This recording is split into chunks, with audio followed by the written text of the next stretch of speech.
Hello! Hello! Magandang araw at magandang buhay at panibagong vlog na naman si Bonsai Tanglong po. So ito yung ating gagawin ngayon. Itong mulabi na naigrap sa tugas. Yan. So kailangan na nating i-wire yung ibang mga sanga dahil pwede na itong i-wire. So katulad nito, yan, grinap natin, pwede na nating i-wire ito. Okay? Yan. So let's start para maayusan na ito. Okay? Pinaka basic ulit, ang pinaka gusto ni Bonsai Tanglong po ang magkalbo para malinis ito kapag ito ay ating i-wire. Okay? So natatandaan nyo ito, yung isa sa pinakamalaki na ginagawa kong bonsai. Ito yon, yung mulabi na naigrap sa tugas. So medyo matagal-tagal pa itong ating gagawin dito na paghihintay. So tiis-tiis lang hanggang sa mabuo natin ito. So dapat matanggal lahat yung mga sanga na hindi na kailangan at matanggal ito yung kanyang mga dahon para swabe bebe kapag ito ay ating i-wire at hahaplosin. Aguy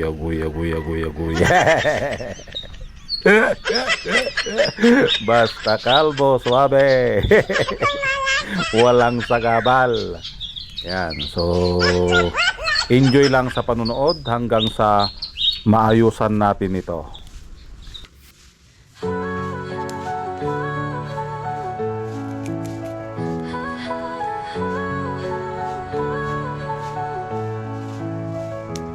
Sa dilim ng gubat, ako'y naglalakad.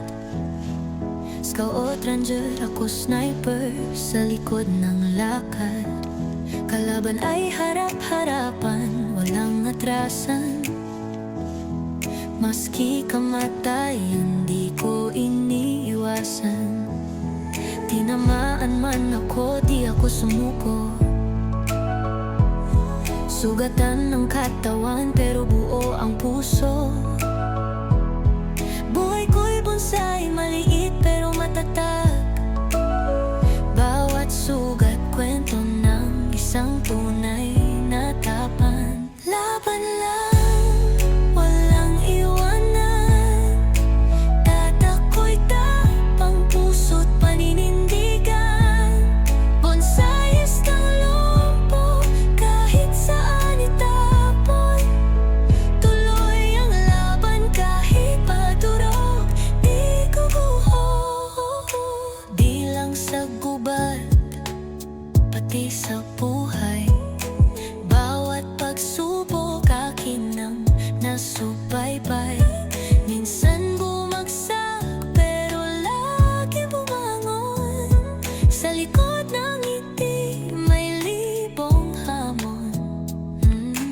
Kahit may pilay, hindi pipikit. Pangarap ay tanaw, di ko i-give up to legit. Bonsai man ako, pero puno ng lakas. Aking tapang di mo kayang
Sa dilim ng gubat, ako'y naglalakad. Scout ranger, ako sniper sa likod ng lakad. Kalaban ay harap-harapan, walang atrasan. Maski kamatay, hindi ko iniiwasan. Tinamaan man ako, di ako sumuko. Sugatan ng katawan, pero buo ang puso. Buhay ko'y bonsai, maliit pero matatag. Yon, at natapos na nga nating i-wire o ayusan. Ito na yung kanyang itsura. Yan. So dito, winner natin dito. Okay, para mabigyan na ng sayaw. At the same time, may kunting ulo dyan. Okay? And then, napapansin nyo itong mga to. Kung bakit natin hindi tinanggal. Yan yung sacrificial branch na tinatawag. Para mapalaki yung sanga na ito. Okay? So, ang sacrificial branch, siya yung nagpapalaki. So, pag nakuha na natin yung gusto nating laki dito, sa branch na yan, ganun din dito. Yan. Ang sacrificial branch ito.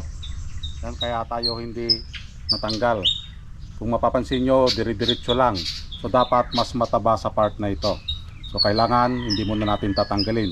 At kapag nakuha na natin yung gusto nating taba or tipiring na tinatawag, saka natin tatanggalin. So ang trabaho ng sacrificial branch, kapag hindi ka napakinabangan, tatanggalin ka na.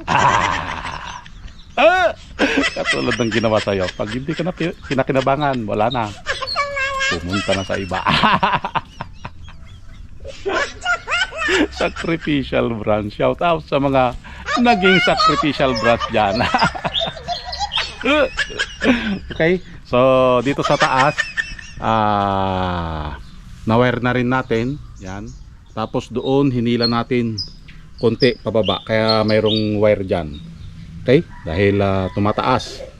So yan yung pasilip yung butas na ito.